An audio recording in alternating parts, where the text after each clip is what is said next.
The Book of Daniel, Chapter 3. King James. Nebuchadnezzar the king made an image of gold, whose height was 60 cubits, and the breadth thereof 6 cubits. He set it up in the plain of Dura, in the province of Babylon. Then Nebuchadnezzar the king sent to gather together the princes, the governors, and the captains, the judges, the treasurers, the counselors, the sheriffs, and all the rulers of the provinces, to come to the dedication of the image which Nebuchadnezzar the king had set up.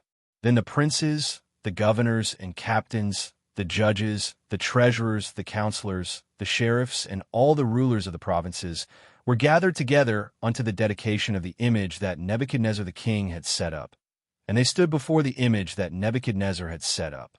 Then an herald cried aloud, "To you it is commanded, O people, nations, and languages, that at what time ye hear the sound of the cornet, flute, harp, sackbut, psaltery, dulcimer, and all kinds of music, ye fall down and worship the golden image that Nebuchadnezzar the king hath set up. And whoso falleth not down and worshipeth shall the same hour be cast into the midst of a burning fiery furnace." Therefore at that time, when all the people heard the sound of the cornet, flute, harp, sackbut, psaltery, and all kinds of music, all the people, the nations, and the languages fell down and worshipped the golden image that Nebuchadnezzar the king had set up. Wherefore at that time certain Chaldeans came near and accused the Jews. They spake and said to the king Nebuchadnezzar, "O king, live forever.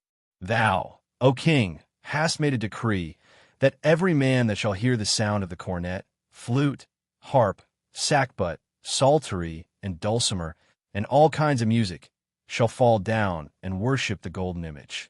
And whoso falleth not down and worshipeth, that he should be cast into the midst of a burning fiery furnace. There are certain Jews whom thou hast set over the affairs of the province of Babylon, Shadrach, Meshach, and Abednego. These men, O king, have not regarded thee. They serve not thy gods, nor worship the golden image which thou hast set up." Then Nebuchadnezzar in his rage and fury commanded to bring Shadrach, Meshach, and Abednego. Then they brought these men before the king. Nebuchadnezzar spake and said unto them, "Is it true, O Shadrach, Meshach, and Abednego, do not ye serve my gods, nor worship the golden image which I have set up? Now if ye be ready that at what time ye hear the sound of the cornet, flute, harp, sackbut, psaltery, and dulcimer, and all kinds of music, ye fall down and worship the image which I have made. Well, but if ye worship not, ye shall be cast the same hour into the midst of a burning fiery furnace. And who is that God that shall deliver you out of my hands?"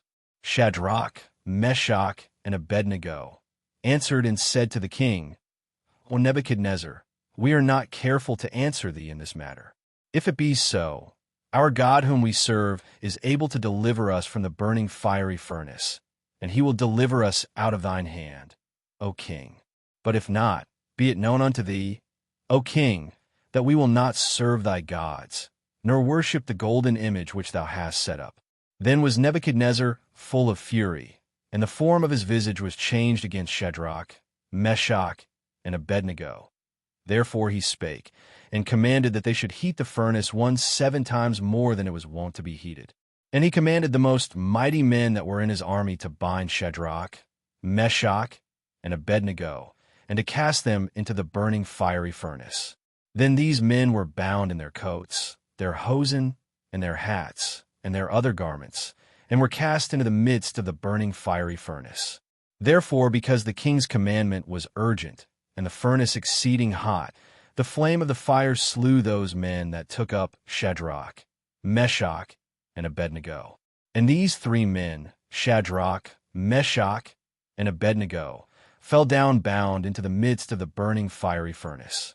Then Nebuchadnezzar the king was astonished, and rose up in haste, and spake, and said unto his counselors, "Did not we cast 3 men bound into the midst of the fire?"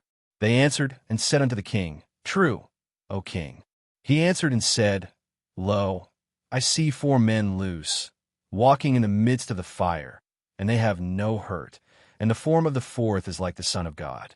Then Nebuchadnezzar came near to the mouth of the burning fiery furnace, and spake, and said, "Shadrach, Meshach, and Abednego, Ye servants of the Most High God, come forth and come hither. Then Shadrach, Meshach, and Abednego came forth of the midst of the fire. And the princes, governors, and captains, and the king's counselors, being gathered together, saw these men, upon whose bodies the fire had no power, nor was an hair of their heads singed, neither were their coats changed, nor the smell of fire had passed on them.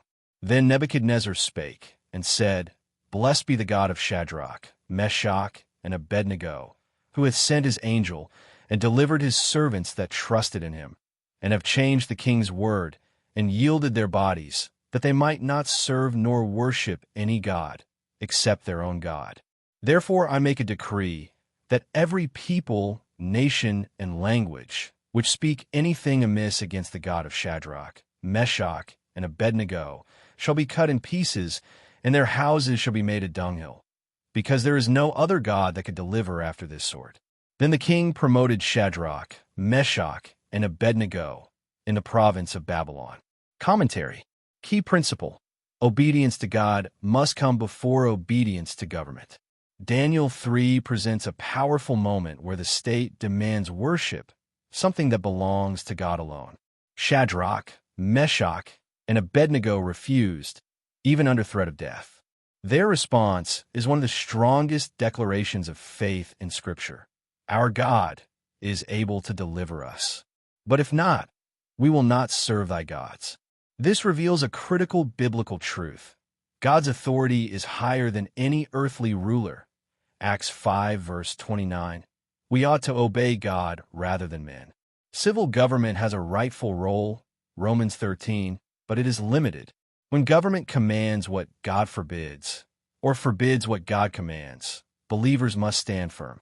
The appearance of the fourth man, like the Son of God, in the fire demonstrates that God is present with his people in trials. Isaiah 43 verse 2. He does not always prevent the fire, but he walks with us through it. Historical and constitutional insight. This principle of resisting unlawful authority influenced the American founding. The founders recognized that rights come from God, not government, and that tyranny must be resisted when it violates God-given liberties. Religious freedom, protected in the First Amendment, reflects this biblical truth. No government has the authority to compel worship. Practical application. Believers today may face cultural or governmental pressure to compromise truth. This chapter teaches unwavering courage. Stand firm, trust God's power, and remain faithful regardless of the outcome. True faith says, God can deliver, but even if he does not, I will still obey him.